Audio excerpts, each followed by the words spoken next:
All right, here comes Warren Davis now with Barefoot. You talk about aggressive. This driver right here is very aggressive. That's very true. We've seen him do extremely well on our ESPN coverage of U.S. Hobbit Association events this year. And you can bet that Davis right now knows that Bigfoot, the points leader, has been knocked out in the first round. That opens the door for everybody else in this program to make up a lot of ground on the blue pool. And Rob Fuchs with First Blood. He's from Woodstock, Illinois. This driver also is very aggressive.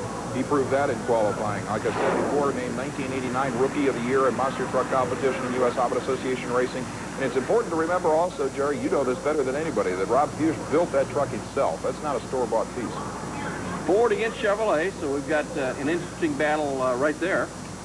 Rob Fuchs going against Warren Davis, First Blood, and Barefoot.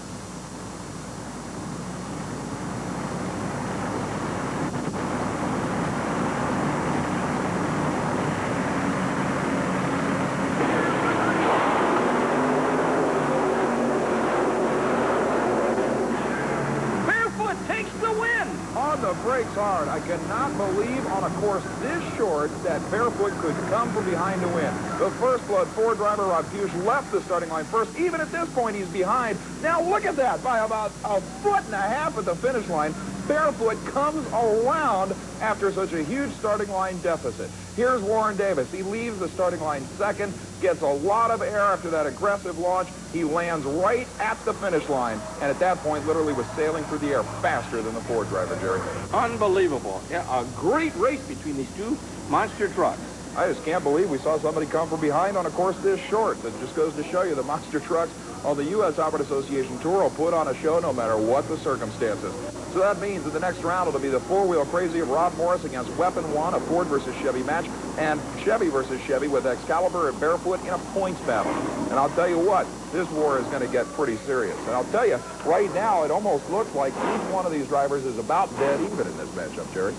It certainly does, Bret, and we've got lots more racing action. Welcome back to the U.S. Hot Rod Association Monster Truck Racing Championships.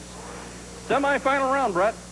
A packed house looking on here at the Oklahoma State Fairgrounds Arena in Oklahoma City, and this matchup will pit one of the newest Chevrolets against this man. We've already seen him win before on ESPN this year. This is Rob Morris, the four-wheel crazy Ford that was #1 qualifier. Jerry, we saw him take a solo run in the first round that was on the edge of conservatism, but you don't have to worry about that in this round. Well, he'll be facing Weapon One, Jerry Richmond. And it looks like Jerry Richmond is ready to go and take on Rob Morris. You know, we talked about Richmond being an ex-Barefoot team driver, and when you drive for the Barefoot team, you are not conservative. Simple as that. You do everything you possibly can to win all the time. Richmond wants to drop the #1 qualifier. He is not rated high in the points at this particular part of the season, but obviously a defeat of Rob Morris could make a big change there.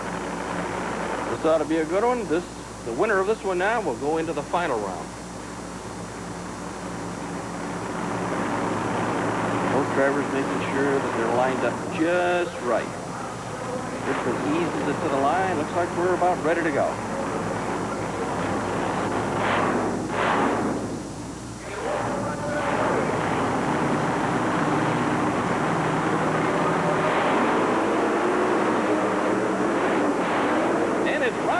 Four-wheel crazy taking the win. I'll tell you, Jerry Richmond did everything he could. Boy, the Ford fans loved that one, didn't they? I don't believe it. People on their feet all the way around. They want that Texas boy to win. Indeed, a great starting line launch by Morris. He got the whole shot and then extended the lead from there. And like I said, no conservatism here whatsoever. Landing on the last car, one quick bounce. I know that he had to hit the throttle just a little bit there, Jerry, because of that nosedive. He wasn't going to give it to the Chevy. Takes the win by about a half a length. Now, Richmond got big-time airborne, landed about the finish line, but then he hit that berm again. Here the truck goes sideways. Watch Richmond in the driver's seat. Man, literally under the dashboard. He really got thrown around in there, Jerry. These drivers really do get thrown around inside these trucks. All right, it's going to be Chuck Hawkins now with Excalibur going against Warren Davis and Barefoot. Barefoot again, driver and truck that we have seen do extremely well on our ESPN coverage this year. That's why he's been in the top 4 point standings since the very beginning of the season. In fact, one of the very first races in Seattle featured this man in the final round. Now, Chuck Hawkins, like I said, with his Ohio-based Excalibur Chevy, is extremely good off the starting line. And if he can get a hole shot with his reactions like he did in the first round, I doubt if we're going to see a come-from-behind race like we saw last time. If the Excalibur machine can get out in front, he'll be fine. Now, we call this guy Psycho, Jerry, for a reason. Chuck Hawkins is nuts. He'll do anything it takes to win. Well, the winner of these two trucks now will face Rob Morris in the final. Guaranteed a Ford Chevy finale. The starting line staging steward on the starting line tells the drivers they are lined up and then directs their attention to the starting lights, which are located past the finish line. The drivers look straight ahead all the time.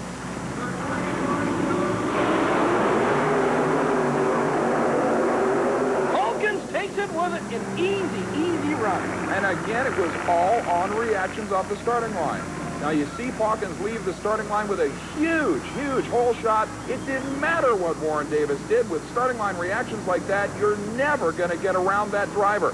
Hawkins makes it to the final round strictly on his driving ability. Had nothing whatsoever to do with horsepower. Look at the barefoot machine in the other lane. Extremely aggressive landing on the very edge of the last car. Nose diving it a little bit, but you know that Warren Davis looked over and saw that he was a loser.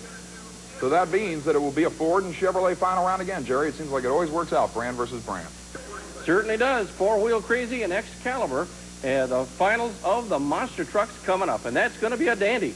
No question. Look who Chuck Hawkins had to beat to get to this final round. In the first round of competition, he defeats Bigfoot, the points leader. In the second round, sheer driving reactions. Not the horsepower, but the driver won the race over Barefoot. And now he has a chance to really make a difference in the points with the four-wheel crazy Ford, which we already know can get across this track quicker than anybody. He was #1 qualifier.